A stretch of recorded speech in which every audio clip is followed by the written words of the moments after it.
Hello students, आप लोगों को फिर से स्वागत है एलिमेंट्स एजुकेशन के एक न्यू से वीडियो में।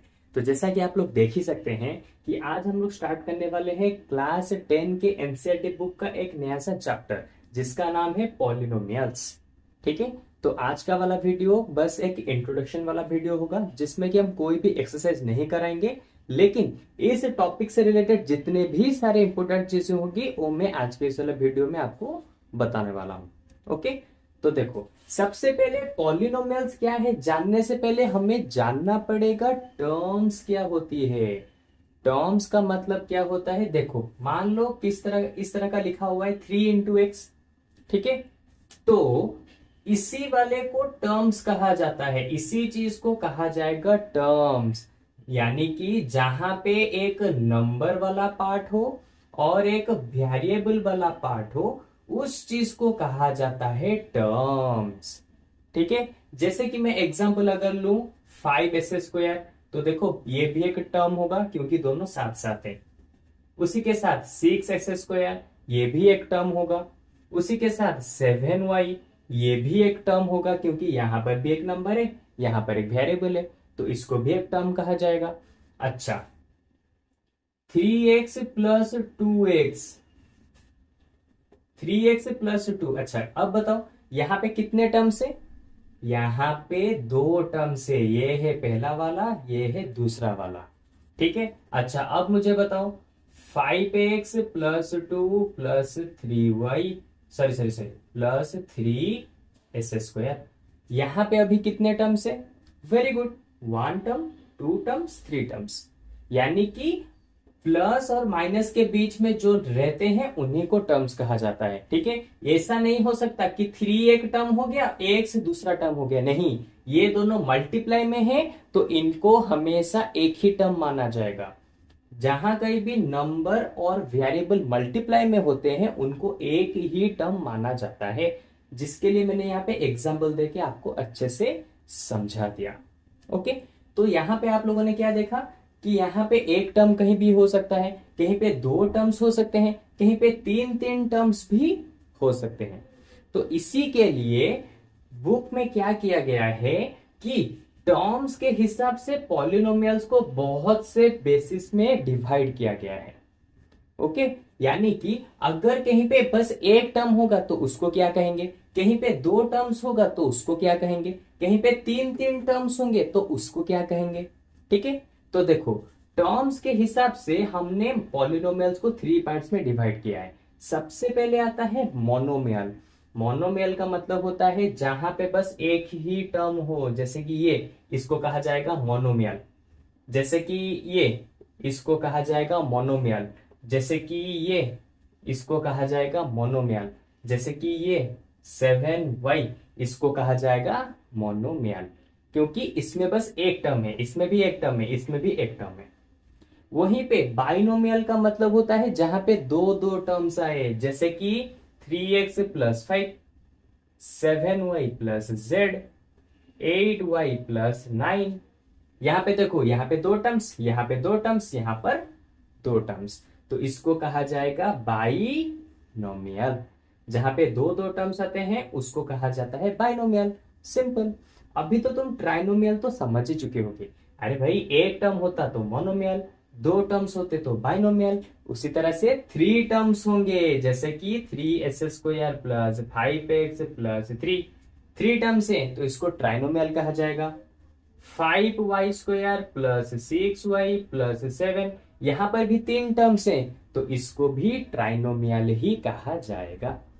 ओके, अब तुम्हारा ये डाउट आएगा कि सर अगर कहीं पे 4 टर्म्स हो या फिर 5 टर्म्स हो या फिर 6 टर्म्स हो, इस तरह के अगर बहुत सारे टर्म्स आ जाते हैं, ठीक है, तो उनको हम क्या कहेंगे। जैसे कि यहाँ पे 1 2 3 4 5, यहाँ पे 5 टर्म है तो इनको क्या कहेंगे। देखो तुम्हारे बुक में बस दिया है, यानी कि पॉलिनोमियल को हमने 3 पार्ट्स में डिवाइड किया है। अगर एक टर्म होगा तो मोनोमियल, 2 टर्म होंगे तो बाइनोमियल, 3 टर्म्स होंगे तो ट्राइनोमियल। लेकिन 3 टर्म से अगर ज्यादा टर्म्स आ जाते हैं तो हम उन्हें सिंपल पॉलिनोमियल ही कहेंगे, उनका कोई दूसरा और नाम नहीं है। इसलिए ये डाउट क्लियर करो।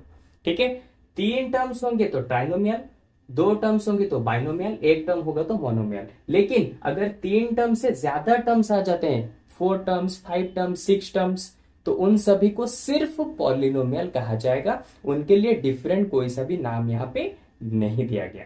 ओके, अच्छा, तो चलो अब इसको मैं इरेज कर देता हूं। अब इसके नेक्स्ट पार्ट के ऊपर चलते हैं। ठीक है, तो सबसे पहले मैं इसको इरेज कर देता हूं। तो देखो यहां पे क्या दिया गया है, डिग्री ऑफ पॉलिनोमियल। यानी कि क्वेश्चन में कभी कभी आ जाते हैं, तुम्हारे पास एक पॉलिनोमियल दिया होगा, जैसे कि ये वाला मान लो दिया होगा पॉलिनोमियल। यहां पे उसने पूछा होगा find the degree of this, इस पॉलिनोमियल का डिग्री कितना होगा। इस तरह के क्वेश्चन 1 मार्क वाले एग्जाम में आते हैं। ओके, तो डिग्री क्या होता है ये सबसे पहले समझना पड़ेगा। डिग्री होता है highest power of the variables in polynomial. यानी कि एक पॉलिनोमियल के अंदर वेरिएबल का हाईएस्ट पावर जो होगा उसी को ही हम डिग्री कहेंगे। जैसे कि इस पॉलिनोमियल के अंदर वेरिएबल है ये और ये, इन दोनों में से हाईएस्ट पावर कहां पे लिखा है, सिंपल, यहां पे कुछ नहीं है, इसका मतलब यहां पे 1 है और यहां पे है 2। तो इस वाले पॉलिनोमियल का वेरिएबल का हाईएस्ट पावर कितना निकला, 2। तो इसका मतलब इसका डिग्री भी हो जाएगा कितना, इसका डिग्री भी हो जाएगा 2। कितना सिंपल है, देखा। एक और एग्जांपल लेते हैं, 3x⁵ प्लस 5x⁴। ठीक है, इसका डिग्री कितना होगा मुझे बताओ। सिंपल, वेरिएबल्स का हाईएस्ट पावर जितना होगा डिग्री भी उतना ही होगा। यहाँ पे वेरिएबल्स का हाईएस्ट पावर कितना है, यहाँ पे है 4 लेकिन यहाँ पे है 5, तो बड़ा कौन है 5, तो डिग्री भी यहाँ पे हो जाएगा कितना, सिंपल 5। एक और एग्जांपल लेते हैं, 3x⁻10 प्लस 3x⁻11 प्लस 3, यहां पे बताओ डिग्री कितना होगा। सिंपल, x का हाईएस्ट पावर जितना होता है, यहाँ पे x का हाईएस्ट पावर कितना है, यहाँ पे है 10 लेकिन यहाँ पे 11, तो हाईएस्ट हो गया 11, तो यहाँ पे डिग्री भी हो जाएगा हमारा 11। देख रहे हो कितना इजी है। एक और एग्जांपल लेते हैं, 5s³ plus 7s² plus 6x plus 5, इसका डिग्री कितना होगा बताओ। अरे भाई सिंपल है, वेरिएबल्स का हाईएस्ट पावर जो होता है उसी को डिग्री कहते हैं। यहाँ पे वेरिएबल यहाँ पे है, यहाँ पे है, यहाँ पे, लेकिन x का हाईएस्ट पावर कितना है, हाईएस्ट पावर है यहाँ पे 3, तो इसका मतलब डिग्री भी होगा 3। देखा कितना सिंपल है। तो इसी डिग्री के हिसाब से हमने क्या किया है, पॉलिनोमियल को 3 पार्ट्स में डिवाइड किया। जैसे टर्म्स के हिसाब से हमने पॉलिनोमियल्स को 3 पार्ट्स में डिवाइड किया था, उसी तरह से डिग्री के हिसाब से हमने पॉलिनोमियल्स को 3 पार्ट्स में डिवाइड किया है। सबसे पहला जो होता है लिनियर पॉलिनोमियल। लिनियर पॉलिनोमियल का मतलब क्या होता है, अगर किसी पॉलिनोमियल का हाईएस्ट डिग्री होता है 1 या फिर किसी पॉलिनोमियल का डिग्री 1 होता है तो उसको लिनियर पॉलिनोमियल कहते हैं। जैसे कि एग्जांपल के लिए 3x, देखो यहाँ पे x का पावर 1 तो डिग्री भी 1। उसी तरह से 5x, x का पावर है यहाँ पे 1, कुछ नहीं है, x के ऊपर कुछ नहीं है। ठीक है, जैसे कि यहाँ पे एग्जांपल लो, x के ऊपर देखो कुछ भी नहीं है, इसका मतलब x का पावर यहाँ पे कितना है, x का पावर है यहाँ पे 1। कभी मत समझना यहाँ पे 0 होगा, x के ऊपर कुछ नहीं लिखा, इसका मतलब यहाँ पे 1 ही आएगा x का पावर। ओके, एक और एग्जांपल लेते हैं लिनियर के लिए, 7z, देखो z का पावर कितना है 1, तो ये लिनियर का एक एग्जांपल होगा। ओके, तो उसी तरह से क्वाड्रेटिक किसको कहेंगे, जिस पॉलिनोमियल का वेरिएबल्स क्या हो जाएंगे, वेरिएबल का हाईएस्ट पावर 2 होगा, या फिर ऐसे भी समझ सकते हो जिस पॉलिनोमियल का डिग्री 2 होगा उसको क्वाड्रेटिक पॉलिनोमियल कहा जाएगा। जैसे कि 3s² plus 3, 5s² plus x, 6x³ plus 5। ठीक है, सॉरी s³ आ गया, ये हो जाएगा x²। ठीक है, तो देखो क्वाड्रेटिक इक्वेशन किसको कहेंगे, क्वाड्रेटिक पॉलिनोमियल। यहां पे इसका डिग्री कितना होगा, सिंपल, x का हाईएस्ट पावर जितना, तो x का हाईएस्ट पावर है 2, तो इसका डिग्री भी 2, इसलिए इसको क्वाड्रेटिक कहा जाएगा। इसका डिग्री कितना होगा, x का हाईएस्ट पावर, तो x का हाईएस्ट पावर है यहाँ पे 2, तो इसका मतलब इसका डिग्री भी 2, इसको क्वाड्रेटिक पॉलिनोमियल कहा जाएगा। इसका डिग्री कितना होगा, सिंपल, यहाँ पे 3, यहाँ पे 2 लिखा है, तो इसका भी डिग्री हो जाएगा 2, और इसीलिए इसको क्वाड्रेटिक पॉलिनोमियल हम कहेंगे। सिंपल। क्यूबिक भी उसी तरह से है, अगर किसी का डिग्री क्या बन जाता है 3, तो उसको कहा जाएगा क्यूबिक पॉलिनोमियल। जैसे कि 3s³ plus 5x, 7s³ plus 4s², या फिर 8s³, इस तरह के पॉलिनोमियल्स को कहा जाएगा क्यूबिक। क्यों, देखो इसका डिग्री कितना होगा, x का हाईएस्ट पावर जितना डिग्री भी उतना ही होगा, x का हाईएस्ट पावर है 3, तो इसको क्यूबिक कहा जाएगा। यहाँ पे x का हाईएस्ट पावर है 3, इसको भी क्यूबिक कहा जाएगा। यहाँ पर भी x का हाईएस्ट पावर है 3, तो इसीलिए ये भी एक क्यूबिक का एग्जाम्पल ही होगा। अब तुम बोलोगे सर अगर x का हाईएस्ट पावर कहीं पे 4 आ जाए तो उसको क्या कहेंगे, उसके लिए कुछ भी इस तरह का नाम नहीं दिया है, बस 3 नाम यहाँ पे दिए हैं। अगर x का हाईएस्ट पावर 1 होता है तो उसको लिनियर, x का हाईएस्ट पावर 2 होता है तो उसको क्वाड्रेटिक, x का हाईएस्ट पावर 3 होता है तो उसको क्यूबिक कहा जाएगा। ओके, तो लो ये यहाँ पे खत्म हो गया। अब देखते हैं जीरोस ऑफ पॉलिनोमियल्स किसको कहा जाता है। ओके, जीरोस ऑफ पॉलिनोमियल्स देखो, the value of variable for which the polynomial become equal to 0, उसको कहा जाएगा जीरोस। यानी कि मान लो तुम्हारे पास कोई एक इस तरह का एग्जाम्पल है, 2x प्लस 2x माइनस 4, ठीक है। x के जिस वैल्यू के लिए ये वाला पूरा का पूरा 0 बन जाएगा, उसको कहा जाएगा उसका जीरोस। अल्टीमेटली x के वैल्यू को ही कहा जाता है जीरोस। तो अगर मैं x का वैल्यू 2 लूं, यहां पे पुट करो 2, तो 2 इंटू 2 माइनस 4, 2 2 4 माइनस 4, तो 2, ये देखो यहां पे 0 बन गया, ठीक है। तो इसका मतलब x का वैल्यू यहाँ पे जो 2 लिया था, ये इसका एक जीरोस होगा, क्योंकि जैसे ही इस वाले को हमने यहाँ पे डाला, ये पूरा का पूरा 0 बन गया।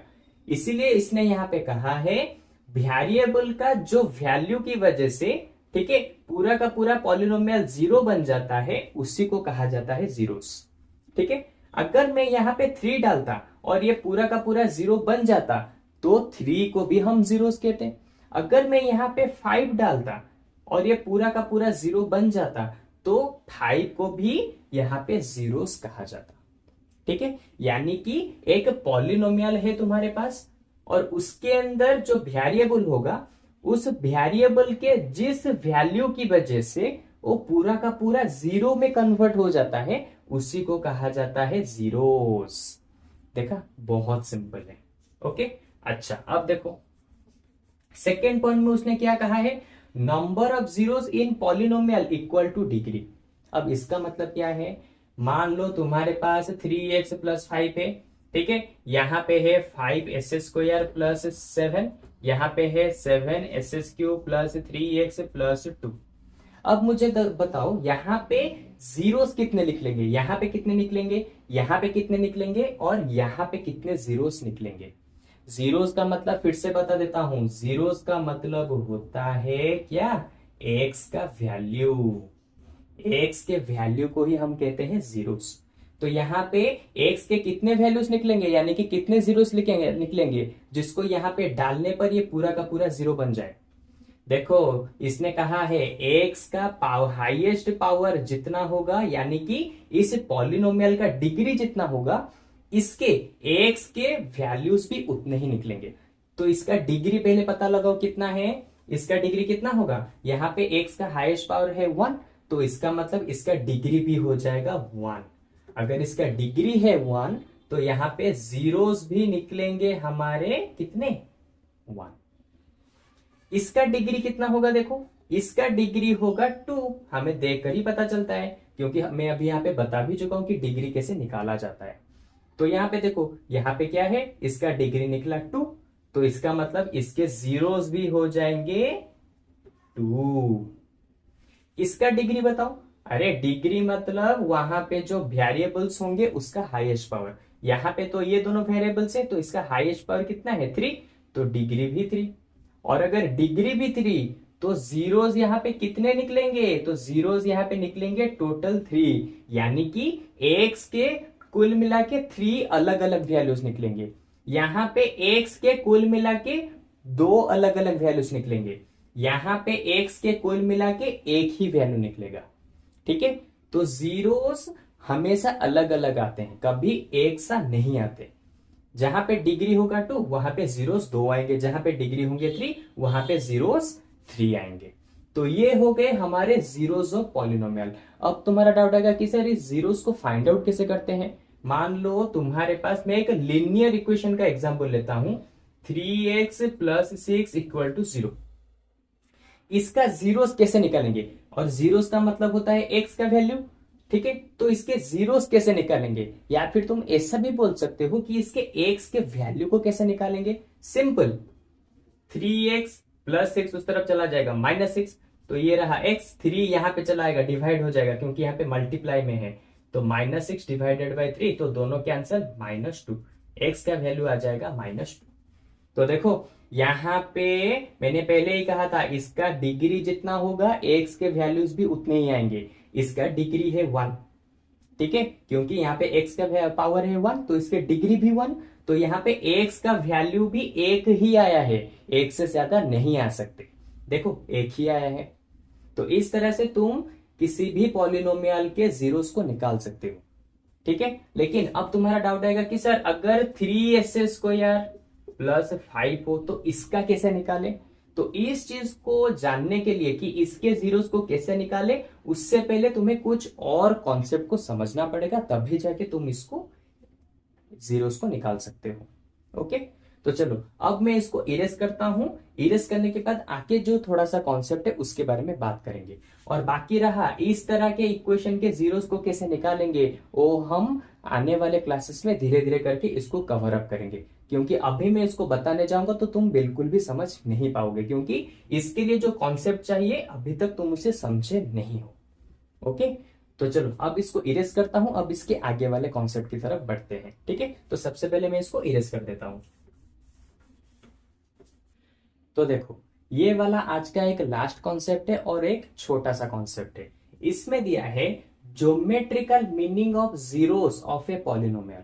मैंने तुम्हें जीरोस के बारे में तो अभी बताया, जीरोस का मतलब होता है एक्स का वैल्यू, लेकिन उसको ज्योमेट्रिकल मीनिंग में कैसे समझेंगे। मान लो यहां पे कोई एक पॉलिनोमियल दिया है, ठीक है, p(x). तुम्हारा अगर डाउट आता है कि सर ये p(x) बुक में लिखा हुआ है, इसका मतलब क्या होता है। अरे भाई मान लो एक पॉलिनोमियल दिया है इस तरह से, तो इसी चीज को दिखाने के लिए वो इस तरह से लिखते हैं p(x), यानी कि पॉलिनोमियल ऑफ x, और कुछ नहीं है इसका मीनिंग।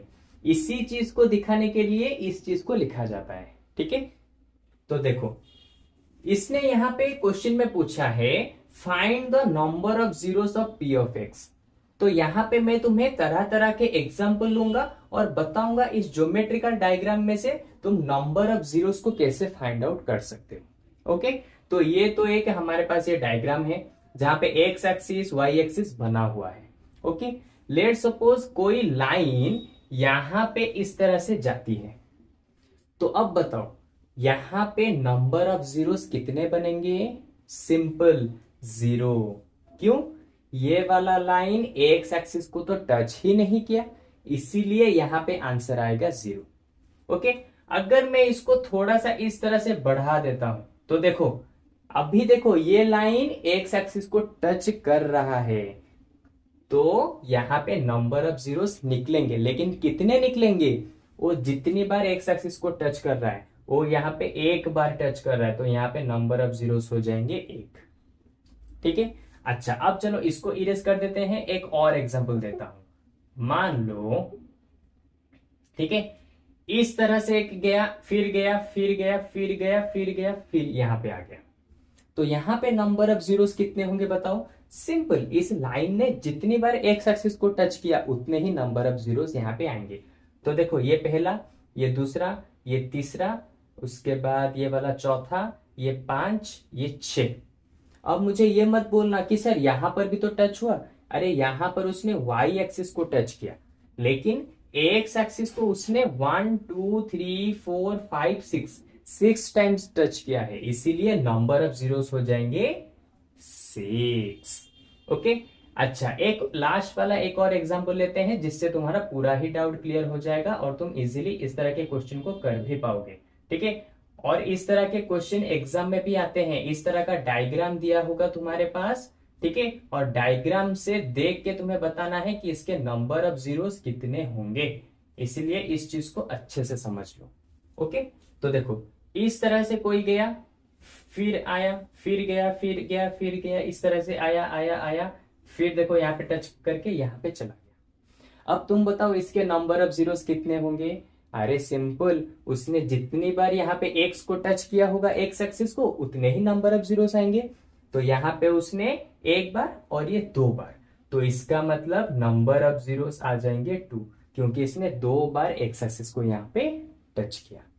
देखा कितना सिंपल तरीके से हमने ज्योमेट्रिकल मीनिंग ऑफ जीरोस को यहाँ पे समझ लिया। यानी कि अगर इस तरह का क्वेश्चन आता है और उसने पूछा होगा find the number of zeros, कि इसके कितने नंबर ऑफ जीरोस होंगे हमें बताओ, तो सिंपल, उसने जितनी बार एक्स एक्सिस को छुआ होगा उतने ही उसके नंबर ऑफ जीरोस आएंगे। ठीक है। तो चलो आज के इंट्रोडक्शन पार्ट में हम यहीं तक ही कंप्लीट करते हैं। इसका और भी कुछ इंट्रोडक्शन है जो कि हम इसके आने वाले क्लास में खत्म कर देंगे, जैसे कि किस तरह से हम जीरोस को निकालेंगे, जीरोस कैसे यूज होता है, और उसके बहुत सारे टर्म्स के बारे में भी जानेंगे इसके आने वाले वीडियो में। ओके। तो चलो आज के क्लास में बस इतना ही। अगर फिर भी तुम्हारे इसके ऊपर कुछ भी डाउट है तो सिंपली हमारे वेबसाइट के ऊपर जाओ और वहां पे हमारे फ्री लाइव क्लासेस को ज्वाइन कर लो, जहां पे मैं तुम्हारे साथ डायरेक्टली बात करके तुम्हारे सारे डाउट्स को क्लियर कराऊंगा। ओके। तो चलो आज के वीडियो में बस इतना ही। अब हम लोग मिलेंगे इसके जस्ट एक न्यू से वीडियो में। ओके। तो चलो बाय बाय।